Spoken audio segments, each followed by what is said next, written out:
Arrancamos con este análisis. Hoy nos metemos de lleno en una de las transformaciones más alucinantes de la historia moderna. Vamos a ver cómo un continente entero, que literalmente acababa de quedar devastado por la guerra, decidió usar la cooperación económica para montar una unión política sin precedentes en el mundo.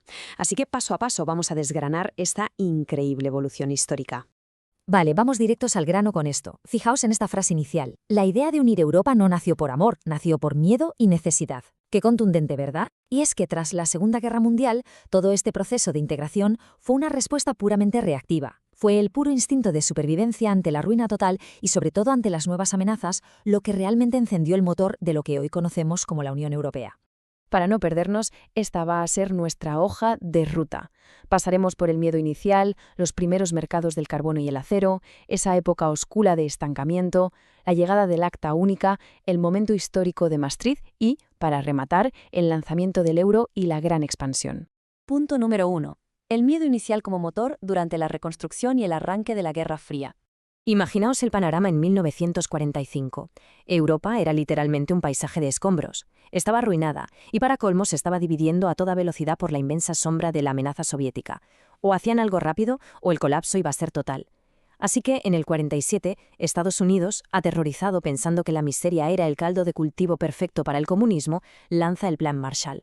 Una inyección brutal de millones de dólares para reconstruir la economía, pero con una condición innegociable. Si queréis el dinero, tenéis que cooperar entre vosotros.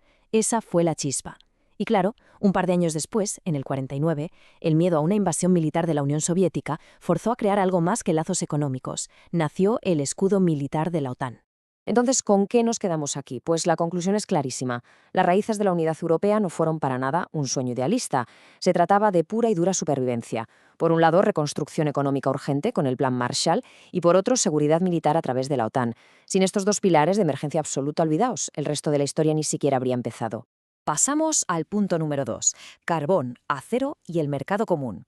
Los primeros grandes experimentos. Aquí es donde el chip cambia. Ya no se trata solo de sobrevivir al día a día, sino de empezar a construir la paz de forma proactiva. Todo empezó con pequeños ensayos, como el del Benelux en el 48, quitando aduanas entre Bélgica, Países Bajos y Luxemburgo. Y como aquello funcionó de maravilla, inspiró algo revolucionario en 1951, el Plan Schuman. Pensemos un segundo en la locura que era esto en su momento. Francia y Alemania, archienemigos históricos, cediendo voluntariamente el control de su carbón y su acero a una autoridad externa. ¿Por qué precisamente el carbón y el acero? Porque son los materiales con los que se fabrican las armas. La idea era brillante, hacer que una guerra entre ellos fuera material y literalmente imposible. Y claro, gestionar bien esos recursos abrió los ojos a muchos. En el 57 se firma el Tratado de Roma, naciendo la CE, con una filosofía de integración súper profunda. Querían un mercado común de verdad y libre circulación. El Reino Unido, en cambio, dijo, no, nosotros no cedemos soberanía ni de broma, y montaron la EFTA, que era algo mucho más superficial. Pero el caso es que los números no mienten. La CE empezó a crecer como la espuma, muchísimo más rápido que sus vecinos, y al final los británicos no tuvieron más remedio que recular y pedir entrar en el club. Hagamos una pausa rápida aquí. El éxito innegable de esa primera comunidad del carbón y el acero fue lo que demostró que, oye, el modelo funcionaba. Básicamente consolidó la idea de que la integración económica era, sin lugar a dudas, la vía más práctica y realista para conseguir estabilidad y crecimiento a largo plazo. Punto número 3. El estancamiento y cómo el eje franco-alemán salvó los muebles en los años 70. A ver, no todo iba a ser un camino de rosas. Hubo momentos donde el proyecto casi se va a pique, una etapa conocida como la euroesclerosis. ¿Qué pasó? Pues que en los 70 nos golpeó la brutal crisis del petróleo. Las economías entraron en recesión, la inflación se disparó y la reacción instintiva de los países fue el sálvese quien pueda. Se volvieron egoístas, levantaron barreras proteccionistas y provocaron años de parálisis institucional y un estancamiento tremendo. Para salir de ese tremendo agujero, alguien tenía que tirar del carro.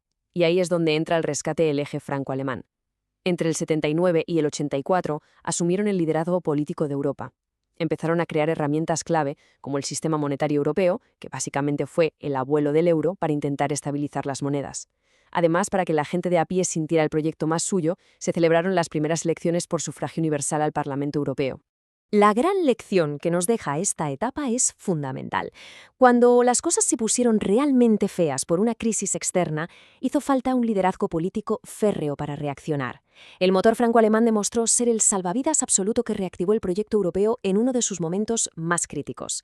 Punto número 4. El Acta Única y la eliminación de esas dichosas fronteras invisibles. Resulta que aunque el mercado común existía en papel, en la práctica, el potencial estaba ahogado por papeleos y trabas aduaneras. Así que en el 86 dijeron, hasta aquí, con el Acta Única Europea. Se cargaron la burocracia, crearon fondos para ayudar a los países del sur a nivelarse económicamente y, ojo a esto, cambiaron las reglas del juego. Quitaron el derecho a veto unánime en muchas áreas, para que un solo país no pudiera bloquear al resto. Y casi a la vez, el acuerdo de Schengen nos cambió la vida a todos, eliminando por fin las fronteras físicas y los controles de pasaportes. Número 5. Maastricht, o el momento en que verdaderamente nace la Unión Europea.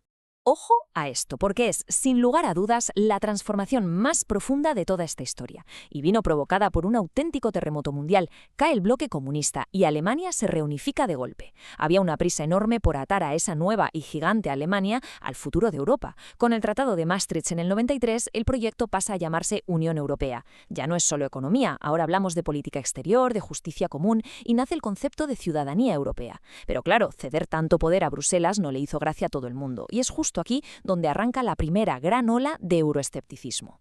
En resumen, este fue el salto definitivo. La combinación del Acta Única y el Tratado de Maastricht marca el instante exacto en el que Europa deja de ser simplemente un club de comerciantes para convertirse en la compleja potencia política que es a día de hoy. Sección 6. El euro y la expansión.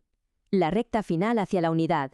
Con la base política ya montada, tocaba enfrentarse a dos retos colosales: una sola moneda y abrir las puertas al antiguo bloque del Este. En el 97, Ámsterdam le dio un toque más social al asunto para proteger a los trabajadores. Luego, en el 99, el euro asoma por primera vez la cabeza en los mercados financieros. Y en 2001, el Tratado de Niza preparó toda la fontanería institucional para que la entrada masiva de los países del Este no hiciera saltar el sistema por los aires. Pero claro, para que toda esta maquinaria funcione hoy en día, hace falta un equilibrio súper delicado. Tenemos a la Comisión, que va a reparar el interés común, al Consejo, donde cada país defiende lo suyo, y al Parlamento, que nos representa a los ciudadanos, un encaje de bolillos absolutamente vital. Y así llegamos a un número absolutamente histórico, el 12. Porque en 2002, 12 países consiguieron lo que parecía imposible: meter físicamente en los bolsillos de su gente una moneda única, el euro, despidiendo para siempre a la peseta, al marco o al franco, y sellando el éxito más tangible de toda esta integración. Y para cerrar este análisis, toda esta evidencia histórica nos obliga a plantearnos algo muy serio. Si este enorme proyecto europeo nació, como hemos visto, impulsado por el miedo y por la necesidad más absoluta, hoy, con todas las nuevas crisis globales acechando ahí fuera, ¿creéis que seguirá siendo el miedo nuestro principal pegamento? ¿O hemos logrado forjar un vínculo mucho más profundo después de todos estos años? Ahí os dejo la reflexión. Muchísimas gracias por acompañarnos y hasta la próxima.